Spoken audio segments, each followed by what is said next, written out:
નમસ્કાર વિદ્યાર્થી મિત્રો, તપોન ગ્રુપ ઓફ સ્કૂલ સંચાલિત આપણી યુટ્યુબ ચેનલ તપોન સાયન્સ એકેડમીમાં હું શિલ્પા મેમ આપ સર્વે વિદ્યાર્થીઓનું હાર્દિક સ્વાગત કરું છું. 12th science chemistry JEE NEET lecture 5 biomolecules. તો લાસ્ટ વિડીયો લેક્ચરની અંદર યાદ હોય તો આપણે MCQ જોયા હતા કાર્બોહાઈડ્રેટને લઈને, બરાબર છે, અને કાર્બોહાઈડ્રેટની બહુ બધી ઇન્ફોર્મેશન જોઈ હતી. And then I started protein, બરાબર. પ્રોટીનમાં મેં તમને એવું એક્સપ્લેન કરેલું હતું કે પ્રોટીન જે છે એનો પ્રાઇમરી યુનિટ છે amino acid. Okay, and we have I think 20 natural amino acids and most of them are L amino acids, બરાબર. આવો સવાલ તમને પૂછાઈ શકે કે મોટાભાગના નેચરલ એમિનો એસિડ જે છે કુદરતી, બરાબર છે, એમિનો એસિડ કયા ટાઈપના છે, તો એ L એમિનો એસિડમાં આવશે. ઓકે, ચાલો. તો એમિનો એસિડનું જે તમને કીધું એમ તમારે એમાં અને હા, મોટાભાગના એમિનો એસિડ છે ને આલ્ફા એમિનો એસિડ છે, બરાબર. આ એક તમને કહેવાનું રહી ગયું છે, તો એ તમને કહી દઉં. આલ્ફા એમિનો એસિડ જે છે કોને કહી શકાય એ આપણે જોવાનું છે. રેડી? તો એ તમને એક્સપ્લેન કરું. એમાં ફિશર પ્રક્ષેપ બંધારણ જ મેઇન તો જોવાનું આવશે, બરાબર. ફિશર પ્રક્ષેપ બંધારણ એટલે આપણે આ ચોકડી કરીએ ને એ. રેડી? તો એમાં તમારે ખાસ એ જોવાનું કે અહીંયા મારું હું H રાખું છું, અહીંયા R રાખું છું. ઓકે, તો આ COOH છે અને અહીંયા શું આવશે? NH2. ઓકે, તો આલ્ફા એમિનો એસિડ જે છે એ કઈ રીતે આવશે? તો આપણે એમ કહી શકીએ કે એમિનો એસિડ સંયોજનો જે છે એમાં જે NH2 સમૂહ છે, બરાબર છે, અને કાર્બોક્સિલિક સમૂહ જે છે, બે ક્રિયાશીલ સમૂહ હોય છે, બરાબર. તો મોટાભાગના પ્રોટીન આલ્ફા એમિનો એસિડ સંયોજનો છે એવું કઈ રીતે કહી શકાય? કારણ કે જે કાર્બન ઉપર COOH સમૂહ આવેલો છે એ કાર્બનને કયો કાર્બન કહેવાય? Alpha carbon. અને એ જ કાર્બન ઉપર કયો સમૂહ આવેલો છે? NH2. એટલે મોસ્ટલી આ જ વસ્તુ જોવા મળવાની છે કે જે કાર્બન ઉપર COOH ગ્રુપ છે એ જ કાર્બન ઉપર કયો સમૂહ છે? NH2 સમૂહ છે. રેડી? એટલે એને શું કહેવાય? Alpha amino acid. Alpha amino acid. Ready? Alpha amino acid તરીકે ઓળખાવી શકાય. નોર્મલી આવું તમને ક્યાં હેલ્પ કરી દેશે? તો જ્યારે તમે ઓર્ગેનિક રિએક્શન શીખશો ત્યારે ઘણીવાર એમ કહેશે કે ભાઈ આ રિએક્શન પોસિબલ બનવા માટે આલ્ફા કાર્બન પર આલ્ફા હાઇડ્રોજન હોવો જોઈએ ઓર બીટા કાર્બન પર બીટા હાઇડ્રોજન હોવો જોઈએ. ત્યારે આપણને ખબર હોવી જોઈએ કે ભાઈ what is meaning of alpha carbon and beta carbon, બરાબર છે, કે જેથી તમે એ રિએક્શન પોસિબલ બનશે કે નહીં બને, તમને પ્રોડક્ટ કેવી મળશે, બરાબર, એવા સવાલોના જવાબ મળી શકે. તો અહીંયા આલ્ફા એમિનો એસિડનો મતલબ શું થાય કે COOH સમૂહ જે કાર્બન પર છે અને આલ્ફા કાર્બન કહેવાય કારણ કે મેઇન સમૂહ છે, અને એના ઉપર જ કયો સમૂહ આવેલો છે? NH2. રેડી? એટલે આલ્ફા એમિનો એસિડ તરીકે ઓળખાય છે. હવે નોર્મલી લાસ્ટ ટાઈમ હું તમને કીધી હતી કે એમિનો એસિડ જે છે ને એના ટાઈપ આવે. રેડી? તો એ ટાઈપ આપણે જોશું, બરાબર છે. ચાલો, તો first of all amino acid જે છે એના નામ કઈ રીતે પડેલા છે? તો એ કેવી વસ્તુ છે કે એક્ઝામમાં એ પૂછાવાની કોઈ એટલી શક્યતા નથી, આપણે MCQમાં સ્પેશિયલી, બિકોઝ હાવ એકદમ પ્રાઇમરી લેવલનું છે. શું કામ? તો પહેલાંના જમાનામાં જ્યારે માનો કે એમિનો એસિડ જે છે એ ફાઇન્ડ આઉટ થતું ત્યારે નામકરણ તો કરવું જ પડે, બરાબર છે. તો ત્યારે શું કરવામાં આવતું કે એની કેરેક્ટરિસ્ટિક જોવામાં આવતી, બરાબર. એનો સ્વાદ છે, સમટાઈમ્સ એના સોર્સિસ છે કે એમાંથી મળે છે, બરાબર છે, અને એના ઉપરથી એનું નામ ડિસાઇડ કરવામાં આવતું કે આને શું નામ આપવું, બરાબર. લાઈક તમે સાંભળ્યું હશે ટાયરોસિન, બરાબર છે. તો એ ટાયરોસિન જે છે ને એ ગ્રીક ભાષામાં ચીઝને ટાયરોસ કહેવામાં આવે, અને ટાયરોસિન જે છે એમિનો એસિડ એ મેક્સિમમ ચીઝમાંથી મળે છે. And that's why it has given a name tyrosine, બરાબર છે.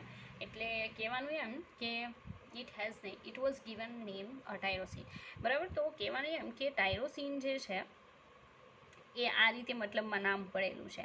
તો બિલકુલ તમને નામ ઉપરથી એના સ્ટ્રક્ચર ઉપર તમે ક્યારેય નહીં જઈ શકો, બરાબર, કારણ કે કેવા નામ છે, ખાલી તમને કેરેક્ટરિસ્ટિક ખબર પડે કે ભાઈ આમાંથી મળી શકે એન્ડ ટેસ્ટમાં આવું છે કે એવી રીતે, બરાબર છે. બાકી એના સ્ટ્રક્ચર તમે બિલકુલ એના નામ ઉપરથી ડિસાઇડ ના કરી શકો. રેડી? કારણ કે આ કાંઈ IUPAC નામ તો છે નહીં કે 1, 2 ને પછી મિથાઇલ ને એવું કાંઈ એમાં નથી આવતું. રેડી? તો એ ટાયરોસિનનું એક્ઝામ્પલ તમને આપ્યું, એ ચીઝમાંથી મળે છે. રેડી? ગ્લાયસિન જે છે એ સ્વાદમાં ગળ્યું હોય છે, અને કીધું એ પ્રમાણે કે ગ્લાયકોઝ એવો શબ્દ છે ગ્રીક ભાષામાં મીઠા સ્વાદ માટે, મીઠા માટે ગ્લાયકોઝ એવો શબ્દ છે. તો આ ગ્લાયસિન જે છે એ સ્વાદમાં ગળ્યું હોવાથી એનું નામ ગ્લાયસિન પાડી દીધું, બરાબર, ગ્લાયકોઝ ઉપરથી પાડી દીધું. તો મતલબમાં કે બસ આવી રીતે નામકરણ જે છે એમિનો એસિડના પડેલા છે, એમાં કાંઈ મીન્સ કે નંબરિંગ કે એવું કંઈ આવતું નથી, બરાબર. તો એ આટલું આપણા માટે કંઈ એટલું ઇમ્પોર્ટન્ટ નથી. ઓકે, ચાલો પછી એક બહુ ઇમ્પોર્ટન્ટ બાબત તમને કીધી હતી કે ગ્લાયસીન જે છે એમાં બિલકુલ કિરાલ કાર્બન નથી, બરાબર છે, ઓપ્ટિકલી ઇનેક્ટિવ છે. એ જરાક તમારે યાદ રાખવું, કારણ કે એ ઇમ્પોર્ટન્ટ છે. ઓકે, નાવ મોસ્ટલી જ્યારે તમે જોશો ને તો આને પ્રાઇમરી એમાઇન ગ્રુપ કહેવાય. કયું કહેવાય? પ્રાઇમરી એમાઇન સમૂહ. તો જેટલા પણ એમિનો એસિડ પ્રેઝન્ટ છે નેચરમાં, એ બધા amino acid mostly primary amine group ધરાવે છે. But we have one example exception in which we can find secondary amine group, બરાબર છે. તો સેકન્ડરી એમાઇન ગ્રુપ જે છે એ હેમાં છે, તો એનું એક્ઝામ્પલ યાદ રાખજો, પ્લસ સ્ટ્રક્ચર યાદ રાખજો, અને એનું નામ છે પ્રોલિન, બરાબર. આ પ્રોલિન એક એવું એક્ઝામ્પલ છે જે સેકન્ડરી એમાઇન સમૂહ ધરાવે છે. રેડી? આ સેકન્ડરી એમાઇન સમૂહ એટલે શું? તો આવું લખીને જોવા મળે ને જ્યાં તમને, એને કયો સમૂહ કહેવાય? સેકન્ડરી એમાઇન, બરાબર. બિકોઝ પ્રાઇમરી એમાઇનને NH2 કહેવાય, જેમ કે અહીંયા તમે જુઓ છો. તો પ્રોલિનનું સ્ટ્રક્ચર શું થતું હશે? સ્પેશિયલ છે, ચક્રીય રચના બને છે, જરાક યાદ રાખજો. ઓકે, આ રીતે આપણે પહેલાં આ તો કરી જ દેવાનું છે. ઓકે, એમાં અહીંયા COOH સમૂહ. રેડી? અહીંયા આપણું સેકન્ડરી એમાઇન સમૂહ NH, બરાબર છે, જે કંઈક આ રીતે જોડાયેલું છે. કયા સમૂહ આરે? અહીંયા CH2 છે, બરાબર. અહીંયા H છે. તો આ જે આખું સ્ટ્રક્ચર જુઓ ને, એ પ્રોલિનનું સ્ટ્રક્ચર છે. And I have a question for all of you કે આમાં કિરાલ કાર્બન છે કે નથી? તો આપણે ઇઝીલી કહી શકીએ કે છે, બિકોઝ અહીંયા CH2 સમૂહ, અહીંયા NH સમૂહ, COOH છે. આ ચોક્કસથી કિરાલ કાર્બન ધરાવે છે, અને જે કિરાલ કાર્બન ધરાવે ઓપ્ટિકલી કેવું હોય? એક્ટિવ હોય, બરાબર છે. ચાલો આગળ વધીએ. તો આ તમને કહી દીધું કે પ્રોલિન છે, બરાબર છે. નોર્મલી કેવું થાય કે આ જે એમિનો એસિડ છે એને શોર્ટ નેમ આપવામાં આવે છે. Short name in the sense કે સિંગલ આલ્ફાબેટ કેપિટલમાં, બરાબર, એનાથી પણ એને દર્શાવી શકાય છે. એન્ડ સમટાઈમ્સ ત્રણ જે શરૂઆતના નહીં, સોરી, ત્રણ એના જે નામના લેટર્સ હોય, બરાબર, આલ્ફાબેટ્સ, એનો યુઝ કરીને દર્શાવે. લાઈક પ્રોલિન જે છે, પ્રોલિનને PRO પણ લખાય અને ખાલી કેપિટલ P પણ લખાય છે, બરાબર. બાકી પ્રોલિન તો આપણને ખબર જ છે. રેડી? તો આ રીતે તો એ સંજ્ઞા જે છે ને, બરાબર છે, એ સંજ્ઞા પણ એટલી મેટર નથી કરતી, પણ નોર્મલી મેં તમને કીધું કે આ રીતે એને દર્શાવવામાં આવે છે. આપણે જોશું આગળ. રેડી? ચાલો હવે બીજી એક બાબત જોવાની છે, એ છે કે એસિડિક, બેઝિક અને જે ન્યુટ્રલ એમિનો એસિડ છે, બરાબર છે, એ આપણે જોઈએ. એમાંથી જે ઇમ્પોર્ટન્ટ છે એ બધાના સ્ટ્રક્ચર હું તમને કહીશ, કારણ કે ગુજરાત બોર્ડમાં ઇવન જ્યારે તમારે થિયોરિટિકલ ક્વેશ્ચન પૂછાય તો તમારે એક્ઝામ્પલ અગર ક્રિએટ કરવું છે જાતે, તો તમે જાતે કરી શકો, બરાબર છે, પોસિબલ છે. ચાલો, તો એમાં એક્ઝામ્પલની અંદર પહેલાં હું તમને જેટલા પણ એસિડિક છે ને, બરાબર છે, એ એસિડિક એમિનો એસિડ કરાવી દઉં છું. રેડી? એટલે તમને ખ્યાલ આવશે કે કઈ રીતે હોય છે. ઓકે, તો એના સ્ટ્રક્ચર્સ બધાના તમારે યાદ રાખવાના, બને તો યાદ રાખવાના, બરાબર, જરૂરી નથી. ચાલો, acidic amino acid, last time મેં કીધું હતું કે એમિનો ગ્રુપ અને COOH બંને એકબીજાને ન્યુટ્રલ કરી નાખે છે, બરાબર. બંને એકબીજાને શું કરે? ન્યુટ્રલ. એસિડિકતા કોના પર ડિપેન્ડ કરે? કે બેઝિકતા કે તટસ્થતા કોના પર ડિપેન્ડ કરે? R ઉપર.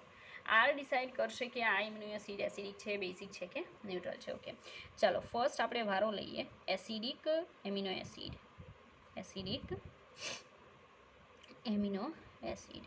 રેડી? ઓકે, તો એસિડિક જે એમિનો એસિડ છે એમાં R જે છે ને, એ તમને એવો જોવા મળશે, એમાં એટલીસ્ટ 1 COOH ગ્રુપ હોય. કેટલા? 1, બરાબર છે, એવું હશે. એમાં એસ્પાર્ટિક એસિડ, આ ખાસ યાદ રાખજો, કારણ કે જ્યારે તમે લાસ્ટ લેશન છે ને રોજિંદા જીવનમાં રસાયણ વિજ્ઞાન, કેમિસ્ટ્રી ઇન એવરીડે લાઈફ, બરાબર, એની અંદર તમે કેટલાક જે આર્ટિફિશિયલ સ્વીટનર્સ છે, બરાબર, કૃત્રિમ ગળા પદાર્થો, એના સ્ટ્રક્ચર JEE વાળા ખાસ એક્ઝામમાં પૂછાય છે. તો એ સ્ટ્રક્ચર જ્યારે તમે બનાવશો ને ત્યારે એસ્પાર્ટિક એસિડને એવું આવશે એની બનાવટમાં. રેડી? એટલે તો એસ્પાર્ટિક એસિડ જે છે એના સ્ટ્રક્ચરમાં કાંઈ નવીન નથી, આ તો કરવાનું જ તે, બરાબર. એમાં એક સાઈડ આપણે શું કરી દેવાનું? COOH, એક સાઈડ શું કરી દેવાનું? NH2. ઓકે, ઉપર H અને નીચે R લખવાનો ને. જો એસ્પાર્ટિક એસિડ હોય તો R બરાબર શું હોય? COOH. આ આખું એસ્પાર્ટિક એસિડનું સ્ટ્રક્ચર છે. રેડી? કિરાલ કાર્બન તો હોવાનું જ છે. ચાલો, એસિડિક એમિનો એસિડમાં ફર્સ્ટ વન કયું કર્યું? Aspartic acid. રેડી? ચાલો, બીજા નંબરનું જે છે એ છે ગ્લુટામિક એસિડ. બરાબર, ગ્લુટામિક એસિડનું સ્ટ્રક્ચર કેમ બને?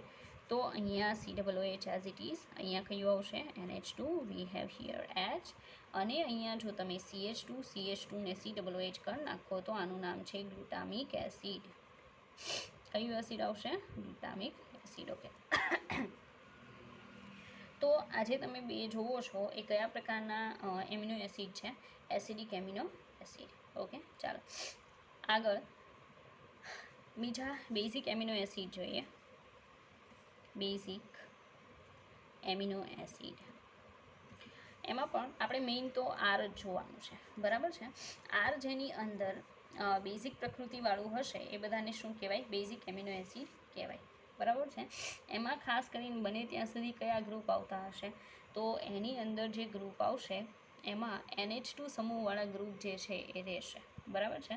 ચાલો, તો એના એક્ઝામ્પલમાં, બેઝિકના એક્ઝામ્પલમાં લાઇસિન, આર્જિનિન અને હિસ્ટિડિન કયા આવશે?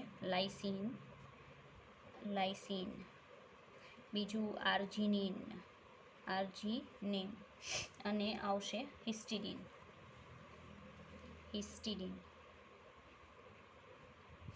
બરાબર. ઉપરનું જે છે એમાં એસ્પાર્ટિક એસિડ જે છે એ પછી એસ્પાર્જિન. બરાબર છે?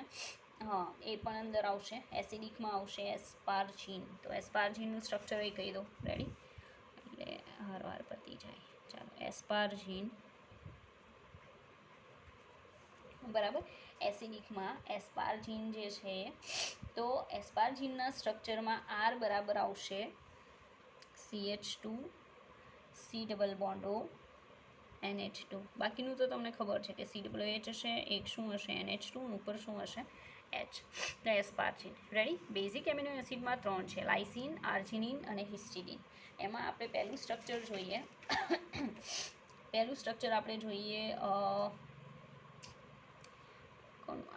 હિસ્ટિડિનનું જોઈએ. બરાબર, એમાં વિષમચક્રીય એરોમેટિક કમ્પાઉન્ડ જે છે આર તરીકે જોવા મળશે. ઓકે, ચાલો, આ તો બનાવવાનું જ છે.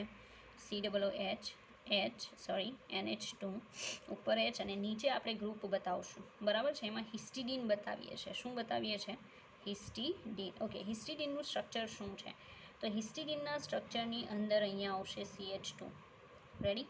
અને પછી એનું જોડાણ જ્યાં થયું હશે ને, બરાબર, એની હારે NH, ત્યાર પછી ટોટલ અહીંયા આવશે નાઇટ્રોજન.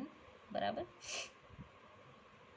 અને આ કાર્બન સાથે જોડાણ. બરાબર, આ રીતે થશે. હવે બોન્ડિંગની વાત કરીએ તો બોન્ડિંગમાં એક બોન્ડ અહીંયા આવશે, એક અહીંયા રહેશે. રેડી? આ રીતનું સ્ટ્રક્ચર જોવા મળશે. તો આજે તમે જોવો છો એ કોનું સ્ટ્રક્ચર આવશે? હિસ્ટિડિનનું સ્ટ્રક્ચર છે. બરાબર છે? ચાલો, હિસ્ટિડિન બેઝિક એમિનો એસિડની અંદર આવશે. પછી આવશે આર્જિનિન. તો આપણે આર્જિનિન જે છે ને એનું સ્ટ્રક્ચર જોવાનું છે. બરાબર, ચાલો બનાવીએ. આને શોર્ટમાં શું લખાય? તો HIS અથવા લખાય કેપિટલ H. બરાબર, આર્જિનિન બનાવીએ. ચાલો, મેં એમ કીધું છે કે બને તો યાદ રાખજો. બરાબર, ફરજિયાત નથી, પણ જો યાદ રહી જતા હોય તો અમુક રાખી લેવા. બરાબર છે? ચાલો, હવે અહીંયા આર્જિનિન છે એમાં જોડાણમાં શું આવશે? એ તો અહીંયા આવશે CH2 3 times, CH2 2 times, પછી આવશે NH, આ રીતે NH. બરાબર, પછી આવશે C ડબલ બોન્ડ NH અને અહીંયા આવશે એની હારે NH2. બરાબર, તો CH2. રેડી? પછી CH2 2 times NH, single bond C, NH2 double bond NH. આજે આખું સ્ટ્રક્ચર જુઓ ને કોનું છે? આર્જિનિનનું છે. આર્જિનિનને શોર્ટમાં લખાય ARG અથવા એને ખાલી કહેવાય છે, જોજો આર કહેવાય છે. ભલે પહેલો એ આવતો હોય તેમ છતાંય શું કહેવાય છે? આર. બરાબર, તો તમે જોઈ શકો કે આ આર્જિનિનનું સ્ટ્રક્ચર છે. ત્યાર પછી આપણે જોઈએ લાઇસિન. બરાબર છે? શું જોશું? લાઇસિન જે છે એ પણ બેઝિક એમિનો એસિડની અંદર આવશે. બરાબર, ચાલો, લાઇસિન. ગ્લાયસીન નહીં હો ભાઈ, લાઇસીન છે એનું સ્ટ્રક્ચરમાં આ તો સેમ જ રહેશે, COOH. અહીંયા આવશે NH2, બરાબર, ઉપર આવશે H, અહીંયા નીચે આવશે CH2 4 times and then we have NH2. શોર્ટમાં લખાય LYS ઓર એને કહેવામાં આવે છે કે, તો તમે જોઈ શકો કે કાંઈ મેળ પડ્યો, બરાબર. LYS અને જે એક સિંગલ લેટરવાળું જે નામ છે એને શું કહેવાય, એ કેથી દર્શાવાય છે. ઓકે, તો કહેવાનું એમ કે આ બધા જેટલા પણ જોયા એ બધા કયા હતા, એક તો એસિડિક જોયા અને બીજા કયા જોયા, બેઝિક. ઓકે, હવે આપણે બધા તો નહીં જોઈએ, બેઝિક છે પણ એમાંથી બહુ જે સિમ્પલ અને જેના એક્ઝામ્પલ તમે આપી શકો ને ઇવન એક્ઝામની અંદર પણ બહુ મોસ્ટ એને શું કહી શકાય, કોમન છે, એવા આપણે એક્ઝામ્પલ જોવાના છે. ઓકે, ચાલો તો આપણે જોશું તટસ્થ એમિનો એસિડ. તટસ્થ એમિનો એસિડ આ થર્ડ ટાઈપના છે, બરાબર. તટસ્થ એમિનો એસિડ જે છે એમાં નોર્મલી ગ્લાયસીન તો કહી દીધું, એલેનાઇન, ફિનાઇલ એલેનાઇન, વેલિન, બરાબર, ટ્રિપ્ટોફાન, બહુ બધા છે. એમાંથી આપણે અત્યારે જોશું એલેનાઇન, બરાબર. એલેનાઇનનું સ્ટ્રક્ચર બનાવવું હોય ને તો બહુ ઇઝી છે. અહીં શું આવશે, COOH, અહીંયા શું આવશે, NH2, અહીંયા શું આવશે, H, અને અહીંયા આવશે CH3, બસ, સિમ્પલ, રેડી. આ એલેનાઇન છે. ફિનાઇલ એલેનાઇન એટલે અહીંયાથી H કાઢીને C6H5 લગાવી દો, phenyl alanine. Okay, then phenyl alanine સ્ટ્રક્ચરમાં here COOH and then here NH2, H, and this one is CH2, C6H5, બરાબર. તો આને કહેવાય ફિનાઇલ એલેનાઇન. Okay, simple. ચાલો, ફિનાઇલ એલેનાઇન અને આવડું આ જે એલેનાઇન છે, બરાબર છે, એના શોર્ટ ફોર્મ શું છે? એલેનાઇનનું શોર્ટ ફોર્મ છે ALA અથવા એને કહેવાય છે A, રેડી. ફિનાઇલ એલેનાઇન જે છે એનું શોર્ટ ફોર્મ જે છે એ આવશે PHE અથવા એને કહેવાય F, બરાબર છે. ચાલો, તો બને તો આટલા 3 જેટલા જે છે એ યાદ રાખવાની ટ્રાય કરજો, બરાબર. બાકી વેલિન, પછી લ્યુસીન, આઇસોલ્યુસીન, પછી એના સિવાય છે સિસ્ટાઇન. યસ, સિસ્ટાઇન ઇઝ ઇમ્પોર્ટન્ટ વન, બરાબર છે. બિકોઝ જ્યારે તમે સરે સ્ટડી કરાવ્યું હશે ને ત્યારે આઈ થિંક તમે પ્રોટીનનું પ્રાઇમરી, સેકન્ડરી એન્ડ ટર્શરી બંધારણ જોઈ ગયા હશો, અને એ જે સ્ટ્રક્ચર છે એની અંદર તમે SS બોન્ડ જોતા હશો, ડાયસલ્ફાઇડ બોન્ડ. ડાયસલ્ફાઇડ બોન્ડ જે છે બે પેપ્ટાઇડ શૃંખલા વચ્ચે, એ ત્યારે જ પોસિબલ બનશે જ્યારે બંને શૃંખલામાં સામસામું કયું એમિનો એસિડ હોય, સિસ્ટાઇન એમિનો એસિડ હોય, તો જ બોન્ડિંગ થાય, નકર ન થાય, બરાબર છે. ચાલો, તો હું અહીંયા સિસ્ટાઇન કહી દઉં. સિસ્ટાઇન એમિનો એસિડ બેઝિક જ છે, રેડી. તો સિસ્ટાઇનનું સ્ટ્રક્ચર શું છે અને કઈ રીતે SS બોન્ડ બને અહીંયા જ સમજાવી દો એટલે કામ કરશે. ચાલો, સિસ્ટાઇન જે છે એનું સ્ટ્રક્ચર લખીએ તો એમાં એઝ ઇટ ઇઝ COOH, અહીંયા NH2, અહીંયા H, અને નીચે જે આવશે ને એ આવશે CH2SH. આ જે છે ને કયો સમૂહ છે? થાયોલ સમૂહ છે. કયો છે? થાયોલ, રેડી. સિસ્ટાઇન જે છે એને દર્શાવાય છે SYC, અને શોર્ટમાં એને લખવામાં આવે છે સિસ્ટાઇન. C છે, CY છે ને, બહુ મોટી ભૂલ, ચાલો પાછું કહું છું, CYS, બરાબર છે, અથવા એને કહેવાય છે C, રેડી, સિસ્ટાઇન. ચાલો, માનો કે આ એક પોલીપેપ્ટાઇડ શૃંખલા છે, આ બીજી પોલીપેપ્ટાઇડ શૃંખલા છે, અને આ પોલીપેપ્ટાઇડ શૃંખલામાં તમે સમજી શકો અહીંયા જે એમિનો એસિડ છે એમાં અહીંયા CH2 છે, અહીંયા SH છે, કારણ કે એ સિસ્ટાઇન એમિનો એસિડ છે. સામે આ જે પોલીપેપ્ટાઇડ શૃંખલા છે એમાં આ પણ સિસ્ટાઇન છે, એમાં અહીંયા CH2 છે અને એનો આ SH, બરાબર. HH નીકળી જાય અને બંને વચ્ચે આ જે બોન્ડિંગ થાય એને કહેવાય ડાયસલ્ફાઇડ બંધ. ડાયસલ્ફાઇડ બંધ જે પોલીપેપ્ટાઇડ શૃંખલાઓ વચ્ચે પોસિબલ બને છે પ્રોટીન બનવા માટે, બરાબર. SS બંધ કહેવાય, SS બંધ. આવું સરે તમને એક્સપ્લેન કર્યું હશે. એના માટે સિસ્ટાઇન જે છે એ ઇમ્પોર્ટન્ટ છે, તો જ બે શૃંખલા જોડાઈ શકે, રેડી. ચાલો, તો મતલબમાં આપણે આટલાના સ્ટ્રક્ચર ઇમ્પોર્ટન્ટ છે. બાકીનાના ઇનકેસ સ્ટ્રક્ચર તમે નથી યાદ રાખતા, કોઈ પ્રોબ્લેમ નથી, કારણ કે એટલા જરૂરી પણ નથી. રેડી? બાકીનાના સ્ટ્રક્ચરમાં શું છે, આર ચેન્જ થયા કરશે. બને તો શું કરજો કે એટલીસ્ટ વન ટાઈમ્સ તમારી બુકની અંદર જે કોષ્ટક આપેલું છે ને, બરાબર, એને તમારે એકવાર લખી નાખવું, કે જેથી તમને પછી કોઈ પ્રોબ્લેમ ન રહે. રેડી? ચાલો, હવે બીજું એક બહુ ઇમ્પોર્ટન્ટ કહેવાનું હતું કે આવશ્યકતાના આધારે પણ એમિનો એસિડ જે છે એના ટાઈપ પાડી શકાય છે. બરાબર? આવશ્યક એમિનો એસિડ અને બિન આવશ્યક એમિનો એસિડ. રેડી? ચાલો, તો એ તમને કહી દઉં. આવશ્યક અને બિન આવશ્યક એમિનો એસિડ. રેડી? એના એક્ઝામ્પલ જે છે ને, એ તો ડાયરેક્ટલી તમારે યાદ જ રાખવા પડશે. આવશ્યક એમિનો એસિડ કોને કહેવાય? એવા એમિનો એસિડ કે જેનું પ્રોડક્શન બોડીની અંદર બિલકુલ પોસિબલ નથી. You have just only one way to get it in your body. It just from your diet. બરાબર? તમે જે ખોરાક ખાઓ છો એ ખોરાકની અંદર એવી વસ્તુઓ લ્યો કે જેમાંથી તમને એ આવશ્યક એમિનો એસિડ મળે, તો જે તમારા બોડીમાં આવશે. બિનઆવશ્યક એમિનો એસિડ અથવા શું કહેવાય, મતલબ જેની આવશ્યકતા નથી બોડીની અંદર, બરાબર છે, એવા એમિનો એસિડની અંદર એ આવશે કે જે બોડીની અંદર પોસિબલ છે પ્રોડ્યુસ થવાનું. રેડી? એ એમિનો એસિડ બોડી જાતે પ્રોડ્યુસ કરી લેશે, તો ખોરાકની હેલ્પથી બોડીમાં એને દાખલ કરવાની કોઈ જરૂર પડતી નથી. તો એવા એમિનો એસિડને બિન આવશ્યક એમિનો એસિડ કહેવાય. રેડી? આમાં આપેલા છે. રેડી?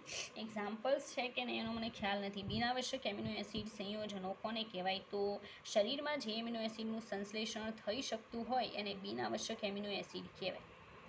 બરાબર છે?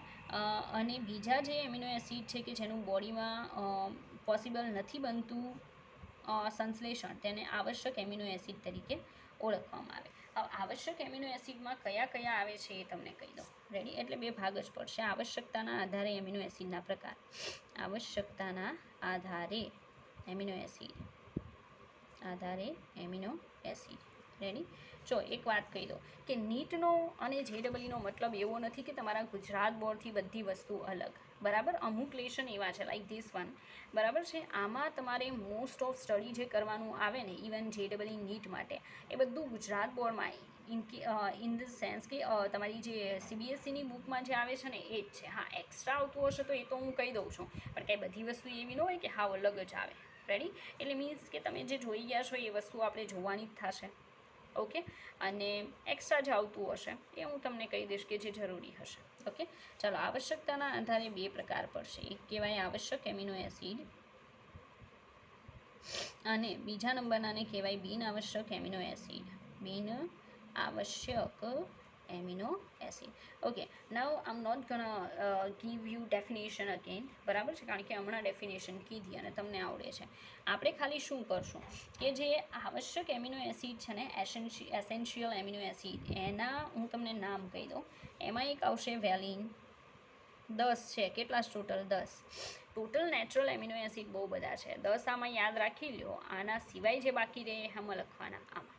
રેડી? એટલે એકનો જ એક્ઝામ્પલ યાદ રાખવાની જરૂર છે, બીજાના નહીં. કારણ કે આવશ્યકના યાદ હોય તો એને બાદ કરતાં બાકી વધે એ બિન આવશ્યકમાં આવશે. સીધી વાત છે. બરાબર? ચાલો, વેલિન.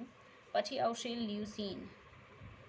ચાલો, ત્યાર પછી આવશે લાઇસીન. લાઇસીન. બરાબર? આઇસોલ્યુસીન. આઇસોલ્યુસીન.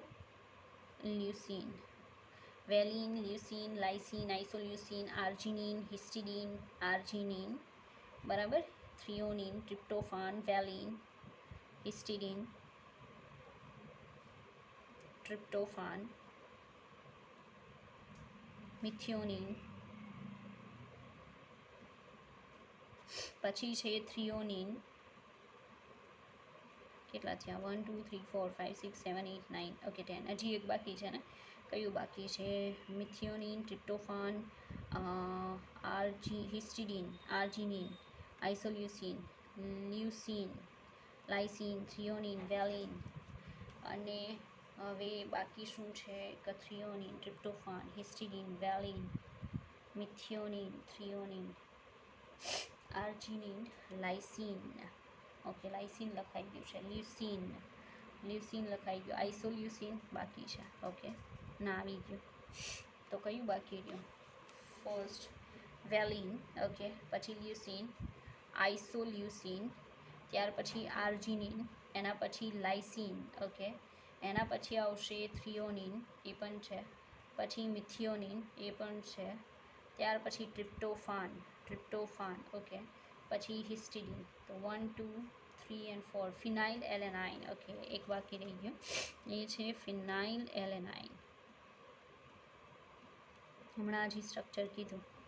રેડી? તો આ જેટલા દેખાય ને એ આવશ્યક એમિનો એસિડ છે, બરાબર, essential for body, because body is not able to synthesize this particular amino acid, so you will have to obtain from your diet. બરાબર, તો valine, leucine, isoleucine, threonine, phenyl alanine, arginine, histidine, tryptophan, valine, methionine, okay, these all are essential amino acids. અને બાકી રહી ગયા ને જે, એ બધા એમાં આવશે વિનાવશ્યક એમિનો એસિડ. ઓકે, MCQમાં ઇવન ગુજકેટમાં અને એમાં પૂછાવાની શક્યતા ખરી. રેડી? આવી શકે, JEEમાં પણ પૂછાઈ શકે, કારણ કે હંમેશા JEEનો મતલબ કે નીટનો મતલબ એવો નથી કે બહુ વધારે પડતી ડિફિકલ્ટી. ઓકે, ચાલો આગળ વધીએ. એમિનો એસિડ જે છે એના ઉપરથી હટીને હવે આપણે કોન્સન્ટ્રેટ કરવાના છીએ ફર્સ્ટ વન એના ફોર્મ ઉપર. ઓકે, લાઈક જ્યારે પણ આ જે એમિનો એસિડ છે, બરાબર, એને ચોક્કસ સોલ્વન્ટની અંદર તમે નાખો, બરાબર, સોલ્વન્ટ તો એસિડિક હોઈ શકે, બેઝિક હોઈ શકે, ન્યુટ્રલ હોઈ શકે, બરાબર, તો તમે કેવા સોલ્વન્ટની અંદર એને નાખો છો એના ઉપર ડિપેન્ડ કરશે કે એ કેવા સ્વરૂપમાં અસ્તિત્વ ધરાવશે. અને આ સ્વીટર આયન જે છે ને એ બહુ ઇમ્પોર્ટન્ટ છે. ઓકે, એના ઉપર કોન્સન્ટ્રેટ કરવું. એમિનો એસિડ સંયોજનો નોર્મલી રંગવિહીન સ્ફટિકમય ઘન પદાર્થો હોય છે. ફરી પાછું રંગવિહીન હોય છે અને ક્રિસ્ટલાઇન હોય છે, બરાબર છે. એ સંયોજનો પાણીમાં દ્રાવ્ય હોય છે અને ઊંચા ગલનબિંદુવાળા ઘન પદાર્થો છે. રેડી? આ જે કેરેક્ટરિસ્ટિક કીધી યાદ રાખવાની છે. તેઓ સાદા એમિનો એસિડ અથવા તો કાર્બોક્સિલિક એસિડ સંયોજનોના બદલે ક્ષારની જેમ વર્તે છે.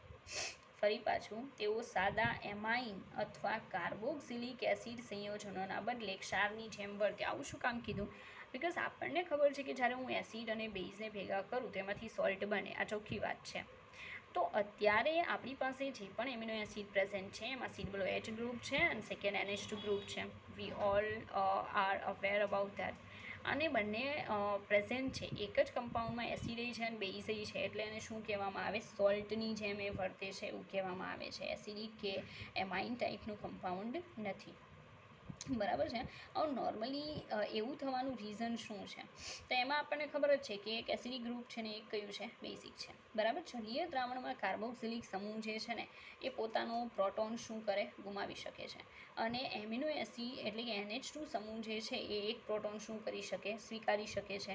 અને ત્યારે એ દ્વિધ્રુવીય અણુ સ્વરૂપે અસ્તિત્વ ધરાવી શકે છે. અને આવો જે દ્વિધ્રુવીય અણુ છે એને ઝ્વીટર આયન કહેવાય. શું કહેવાય? ઝ્વીટર આયન. JEEવાળા નીટવાળા મીન્સ કે આ જે ઝ્વીટર આયન છે એના ઉપર ફોકસ કરે. જો કે તમને ખ્યાલ હશે, બરાબર છે. હું કહી દઉં what is the meaning of zwitter ion. તો માનો કે આ આપણું એમિનો એસિડ છે, એમાં અહીંયા COO માઇનસ અને એનો H છે નાને લઈ લીધો. રેડી? તો NH3 પ્લસ. ઓકે, અહીંયા માનો કે R છે, અહીંયા માનો કે H છે. તો જ્યારે તમને બંને ધ્રુવ જોવા મળે, એક એમિનો એસિડમાં કેટલા ધ્રુવ જોવા મળે? 2, એક ધન અને એક ઋણ. તો એને દ્વિધ્રુવીય આયન કહે. દ્વિધ્રુવીય આયન. દ્વિધ્રુવીય આયન. રેડી? દ્વિધ્રુવીય અણુ પણ કહી શકો, ડઝન્ટ મેટર, અહીંયા લખી દો, અથવા દ્વિધ્રુવીય અણુ.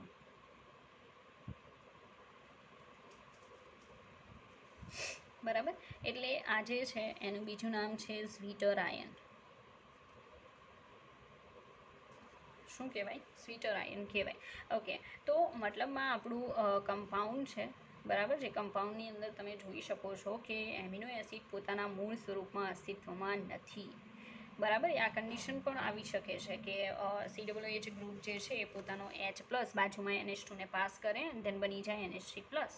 દ્વિધ્રુવીય આયન અથવા તો શું કહેવાય? દ્વિધ્રુવીય અણુ, જેને ઝ્વીટર આયન કહેવાય.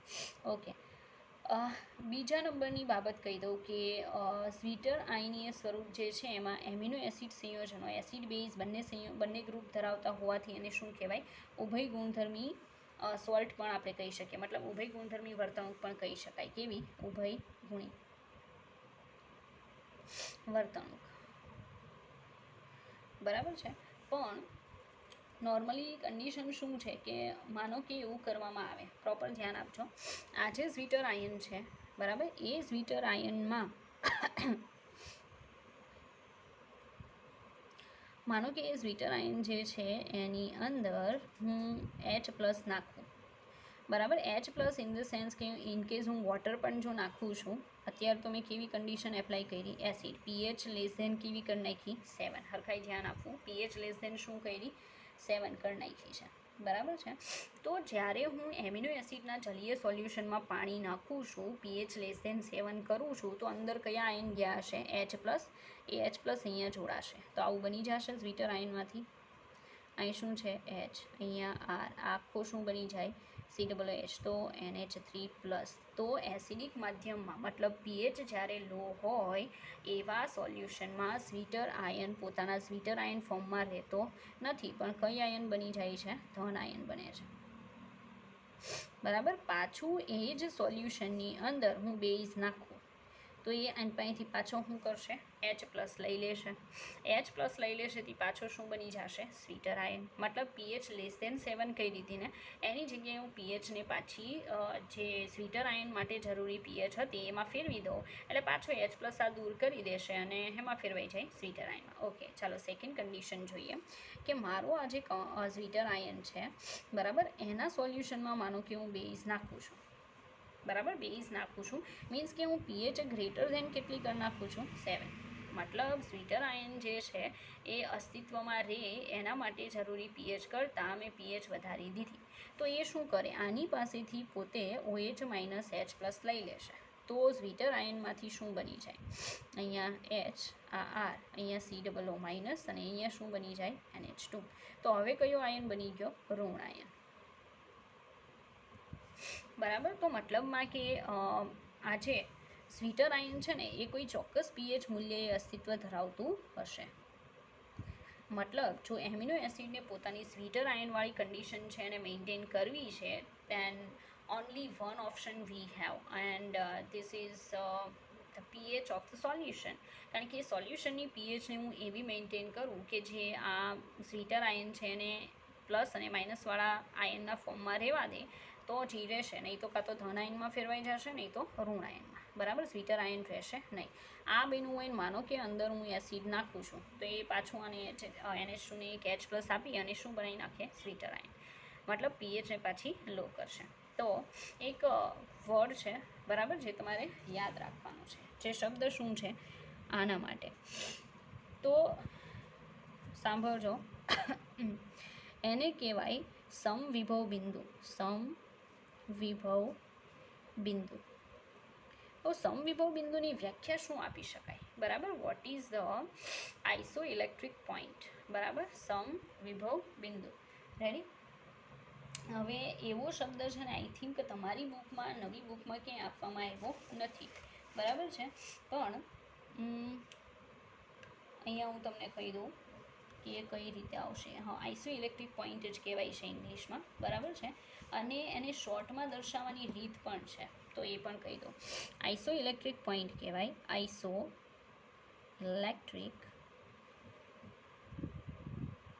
પોઈન્ટ.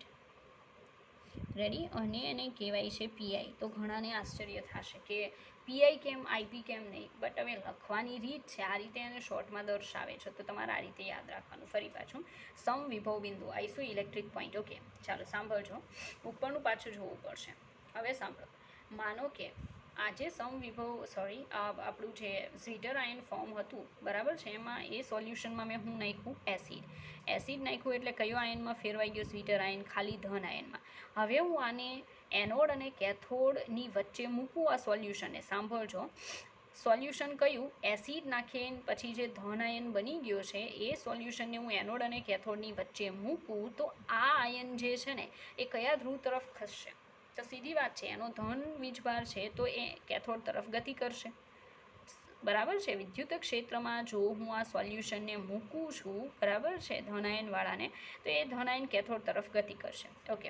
સેકન્ડ થિંગ કે માનો કે સ્વીટર આયનના સોલ્યુશનમાં હું બેઝ નાખી પીએચ હાઈ કરી દઉં અને જે ઋણ આયન બને છે સોલ્યુશનને એનોડ અને કેથોડની વચ્ચે મૂકું, તો આ ઋણ આયન કયા ધ્રુવ તરફ ગતિ કરશે? એનોડ તરફ. તો સીધી વાત છે કે જ્યારે સ્વીટર આયન પોતાના મૂળ સ્વરૂપમાં હશે ત્યારે તો બંને વીજભાર છે ને, પ્લસ અને માઇનસ, તો એકય વિદ્યુત ધ્રુવ તરફ ખસે નહીં. પણ જો ધન કે ઋણ આયન અસ્તિત્વમાં હોય તો બેમાંથી એક ધ્રુવ તરફ ખસે. તો સીધી વાત છે, સાંભળજો. આઇસો ઇલેક્ટ્રિક બિંદુ કોને કહેવાય? સમવિભવ બિંદુ. તો એ પીએચ મૂલ્ય સોલ્યુશનનું, આ જે સોલ્યુશન છે ને સ્વીટર આયનનું, એ સોલ્યુશનનું એવું પીએચ મૂલ્ય કે જ્યારે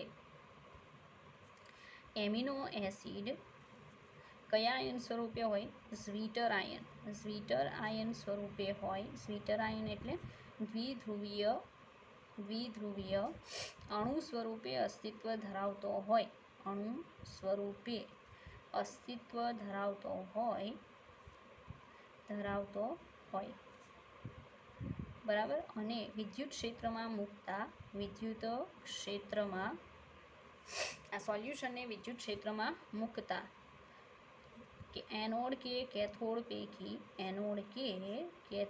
પૈકી કોઈ પણ ધ્રુવ તરફ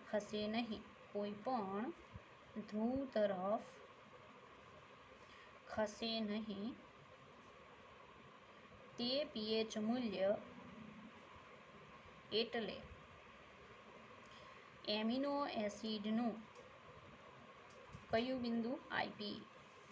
આ વસ્તુને ક્યારેય ભૂલવી નહીં, બરાબર છે, કારણ કે બહુ જ ઇમ્પોર્ટન્ટ છે. ફરી પાછું, એ પીએચ મૂલ્ય કે જ્યારે એમિનો એસિડ સ્વીટર આયન સ્વરૂપે દ્વિધ્રુવીય અણુ સ્વરૂપે અસ્તિત્વ ધરાવતો હોય અને એના સોલ્યુશનને તમે એનોડ અને કેથોડની વચ્ચે મૂકો, તેમ છતાં એ બેમાંથી એકય ધ્રુવ તરફ ગતિ કરે નહીં, તો એ જે પીએચ મૂલ્ય છે એને શું કહેવાય? એમિનો એસિડનું સમવિભવ બિંદુ કહેવાય. ઓકે, ચાલો એક બહુ બીજી અગત્યની બાબત કહી દઉં કે એમિનો એસિડ જુદા તો તેના માટે જરૂરી આઇસોઇલેક્ટ્રિક પોઈન્ટ જે છે, મને લખવામાં ભૂલ થઈ ગઈ, જોયું, પીઆઈ. ઓકે, તો એનું આ જે પીઆઈ છે ને એ પણ કેવું હોય? જુદું હોય. મીન્સ કે બધા એમિનો એસિડ માટે પીઆઈની પ્રાઇસ સેમ નહીં, પણ કેવી હોય? જુદી. બધા અલગ પીએચ મૂલ્યે સ્વીટર આયન સ્વરૂપે અસ્તિત્વ ધરાવતા હોય છે, બરાબર છે. ચાલો, તો જે પણ સમજવાનું હતું, બરાબર છે, એ તમને એક્સપ્લેન કર્યું. રેડી? ઓકે, આગળ જોઈએ. ચાલો, સમવિભવ બિંદુ આઈ થિંક તમને સમજમાં આવી ગયું હશે. તો આપણે જરાક આગળ વધવી. હવે મારે સમજાવવાનું છે પેપ્ટાઇડ. બરાબર, શું સમજાવવાનું છે? પેપ્ટાઇડ. ચાલો, પેપ્ટાઇડ શું છે ને એ કહી દો. હવે પેપ્ટાઇડનો મતલબ શું થાય? તો એક એક્ઝામ્પલ લઉં એટલે સમજશો. માનો કે હું એક્ઝામ્પલમાં લઉં છું ગ્લાયસિન. ઓકે, ગ્લાયસિનનું સ્ટ્રક્ચર તમને આવડવું જોઈએ. માનો કે આ COOH ગ્રુપ છે અને આ NH2 છે. રાઈટ? નોર્મલી એક રીત છે એમિનો એસિડને દર્શાવવા માટેની, એ જે ક્લાસિકલ મેથડ છે, બરાબર છે, એ મેથડ પ્રમાણે COOH સમૂહ જમણી બાજુ અને NH2 સમૂહ ડાબી બાજુ, ઉપર H, નીચે શું હોય? R. ઓકે, આ રીતે દર્શાવાય. અને ગ્લાયસિન લઉં છું તો ગ્લાયસિનમાં નીચેનું શું હશે? H. ઓકે, બાજુવાળો છે ને હું એલેનાઇન લઉં છું તો એલેનાઇનમાં નીચેનું શું હોય? CH3. અહીંયા કયું ગ્રુપ હશે? NH2. અહીંયા હશે H અને અહીંયા હશે COOH. હવે આ શું છે? એલેનાઇન. રેડી? તો જ્યારે હું બે એમિનો એસિડ જે છે, બરાબર છે, એની વચ્ચે બોન્ડિંગ કરાવું છું તો અહીંયાથી શું નીકળી જાય? OH. અહીંયાથી શું નીકળી જાય? એક H. માઇનસ શું થઈ જાય? H2O. બરાબર, અને બંને વચ્ચે બોન્ડિંગ બને. બરાબર, શું બને? બોન્ડિંગ. તો આવું બનશે ને. ચાલો જો, અહીં શું હતું? C double bond O. સામેવાળા પાસે શું હતું? NH હતું.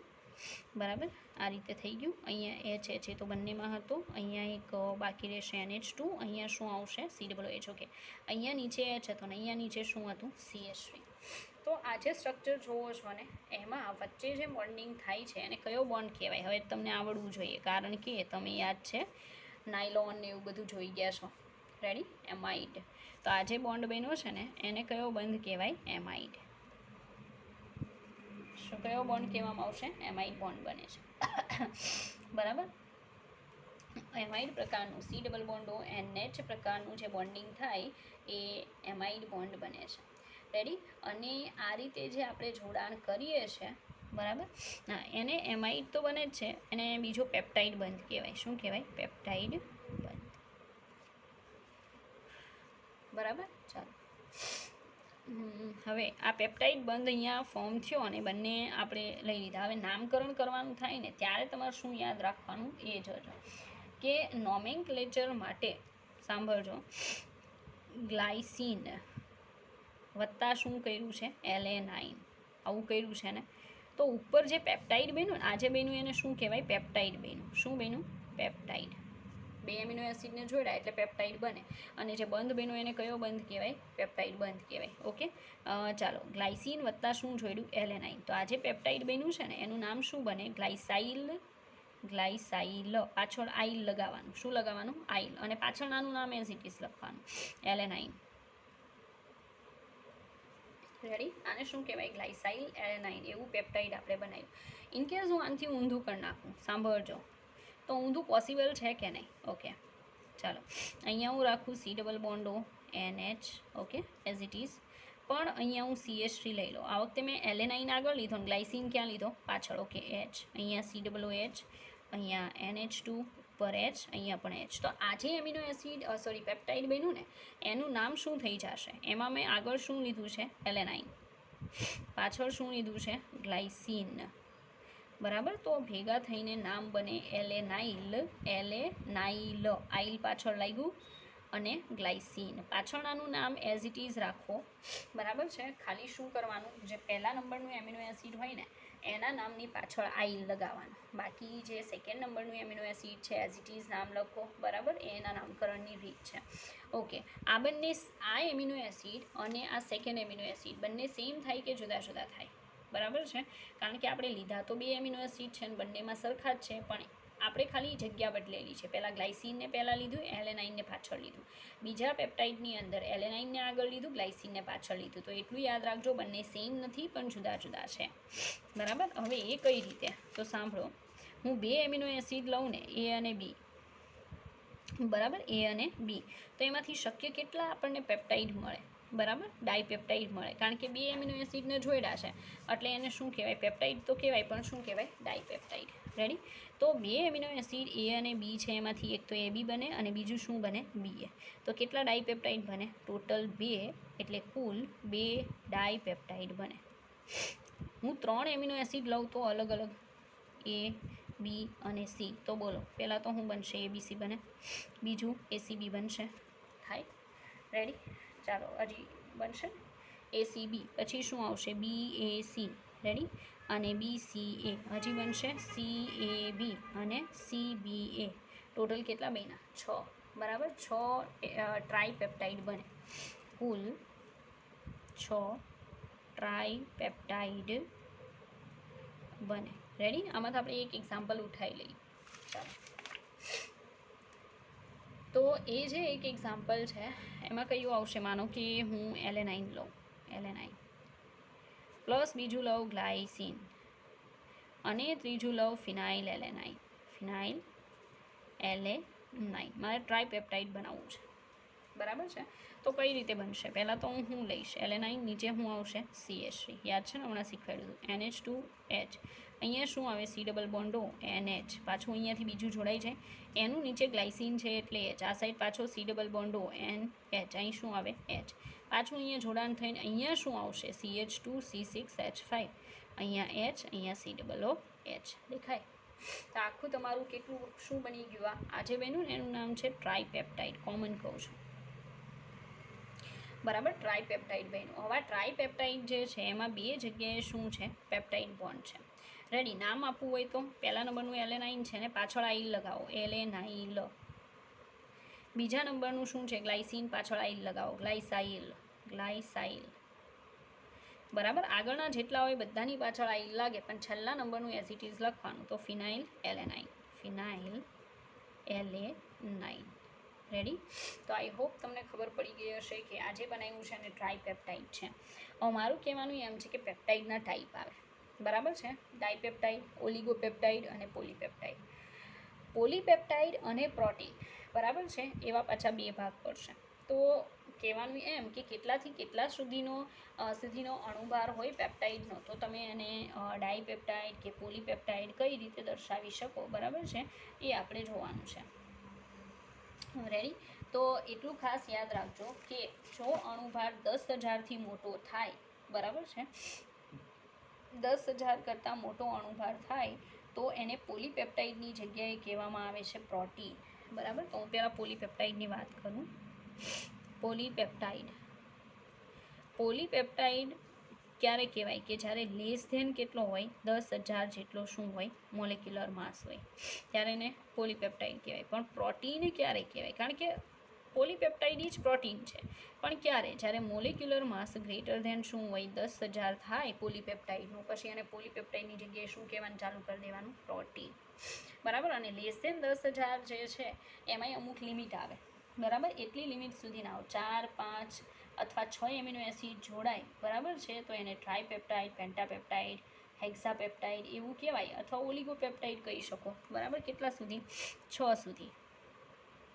6 સુધી ને એટલા હોય ઓછા તો એને શું કહેવાય? ઓલિગોપેપ્ટાઇડ. રેડી? પછી એમાં અણુભાર ઉપર જવાનું ન આવે, અણુભારમાં ખાલી આ બે જોવાના રહેશે. ચાલો, તો નેક્સ્ટ ટાઈમ આપણે જ્યારે જોશું ને હવે, ત્યારે પ્રોટીન જે છે એ પ્રોટીનના ટાઈપ જોશું, બરાબર? ગોલીય પ્રોટીન, પછી રેસામય protein, primary, secondary, tertiary structure, બરાબર? એટલે આખું લેશન આવી જશે. પણ કઈ રીતે? બધા વર્ડ્સ જોવાની જરૂર નથી, જેટલી સમજવાની જરૂર છે ને એ વસ્તુ આવશે, બરાબર? ચાલો, આપણે નેક્સ્ટ લેક્ચરમાં મળીએ.